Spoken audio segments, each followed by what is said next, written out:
Hello, Brenton with All Doctor here, and in this video we're going to look at a 2022 Toyota Sienna.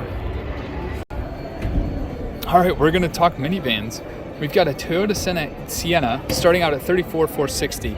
I have a feeling that is not what this one is at. This one is, in fact, at $45,384. We've got it in white, which is pretty cool. It's got dual side doors, captain's chairs in the middle row. It looks like a bench seat in the back. Some nice red trim. Let's go ahead and open this. Looks like a lot of doors are doing the whole key inside the handle feature, which is kind of interesting. Again, not sure if I like that or not. Nice material on the door. Switches feel quite nice. We've got the Sienna logo. Let's go ahead and jump inside and see what we think. Wow, this is amazing. I know a lot of people knock on minivans, but I am not going to be complaining. Look at this. Look at all of this cargo space. My wife would love this. There is so much cargo space for her purse. She could easily toss her purse down here. She could easily charge her phone using that outlet right there, where she could put it down here. She can have 2 cup holders. She is a huge cup holder fan. Let's see what else we have here. Okay, we push a button. We've got a center console storage with a USB-C and a USB outlet. That is spectacular. Plus we have 2 more cup holders. That is 4 cup holders that she could utilize. And I'm guessing that actually there's a cup holder down there, and the door looks like maybe 1 or 2 down there as well. Does look like that is what the icon is for. We can open up this door maybe and see. Yes, in fact it is. There you go. We've got all of that. There is a huge screen. Doesn't really cut down too much in the visibility. For me, I have a little bit of struggle. This is my view, basically right at my eye level. So you can see I do struggle to see anything out farther toward the right, but I do have a very nice clear view ahead of me, and there is still a view if you bend down a little bit to look out that way if you're making turns and stuff. I'm not really sure. This does look like it has lane departure, and it looks like it has blind spot warning system. You can kind of see that in the mirror right there, which is really pretty cool. Dashboard and ergonomics are quite nice. This is pretty fantastic. The wheel is right in front of you. It has a very strong feel to it. A lot of hands-free controls in terms of being able to, or I'm sorry, not hands-free controls, but controls on the steering wheel to be able to easily change those to the way you want them. The steering wheel is adjustable manually right there. We've got another outlet, looks like USB outlet right there for, I guess I would put my phone there. There's tons of space up here, a whole center console to put anything you might need. There looks like the glove compartment is there as well. A nice gear selector where you actually can feel it going down through. There is no buttons or dials. There does look like there's some eco modes. You can switch through the drive modes with the buttons. But that's not too bad of a thing. So let's go ahead then and, well, actually, before I jump in the back, look at this. We've got hands-free microphone up here at the top. We've got a sunroom. I'm guessing that let's see if this would be power as well. I cannot adjust the seat. I apologize about that. However, there is a sunroom. Looks like I would be able to, I'm not sure if I could actually, it wouldn't be too bad if it wasn't a sunroom.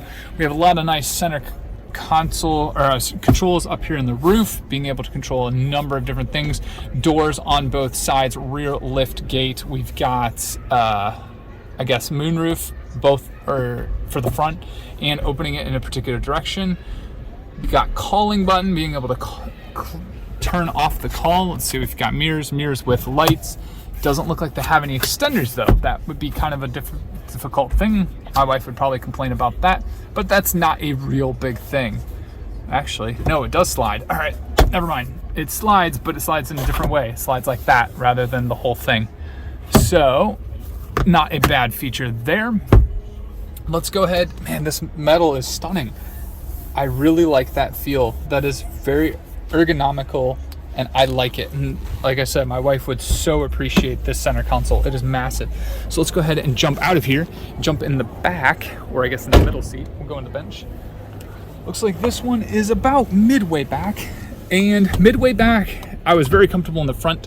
I am not comfortable in the middle here in the midsection.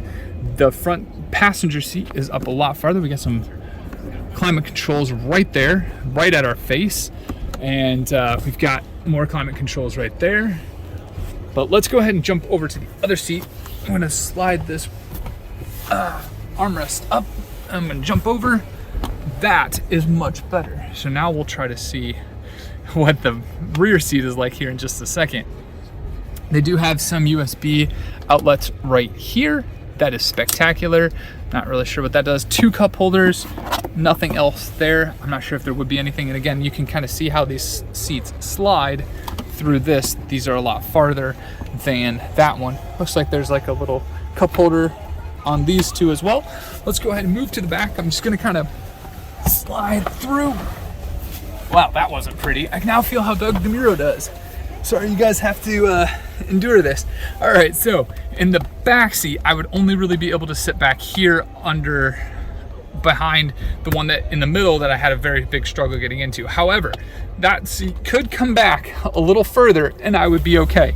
I could actually give it another probably 4 or 5 inches and I would still be okay before it would start to get uncomfortable, which might mean that the center wouldn't be too hard for me to sit in. However, rear head space is a little dicey. It is a little tight. On the third row, we've got 2 cup holders in the back on the left side, 2 cup holders on the right, and 2 USB chargers on the right. No USB chargers on the left side. There is a light back here as well, and seat belt holders. So let's go ahead and check out the little bit of cargo space that is left when you have the 3 rear seats.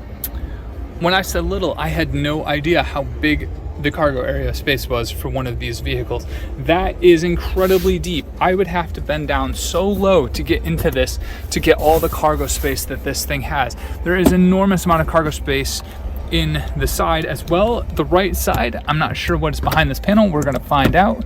Looks like the battery is behind this panel. Well, that's actually kind of nice to know. You can easily access that if you needed to. I'm not sure if this has a lift gate with the feet. I'm not really sure which one has that anymore. In terms of headspace, being able to stand behind here, I can almost stand fully up. That's kind of a nice feature. But yeah, in terms of bending down then to be able to get cargo, there is a lot of space for that. That's spectacular. This is an amazing vehicle. I'm not really sure about the $55,000 price point, or 45, whatever that was, but it is a nice vehicle. And if you're looking for a ton of cargo area and to move people, this would be a good vehicle. The Sienna has the handle as well as a double tap push to close the rear lift gate. So this Sienna is ditching the 3 seat in the back for 2 more captain's chairs, so it's just a 6-passenger van rather than a 7. I don't even know if they make 8-passenger vans anymore or not, but this one has reclining seats with the footrest or the thigh rest, which is absolutely amazing. This one has a little bit more options. This one's sitting at $54,000. It has this nice green and brown color. I actually really like this color combination, and if I could, I'd probably get this van rather than the white one, but it is very expensive.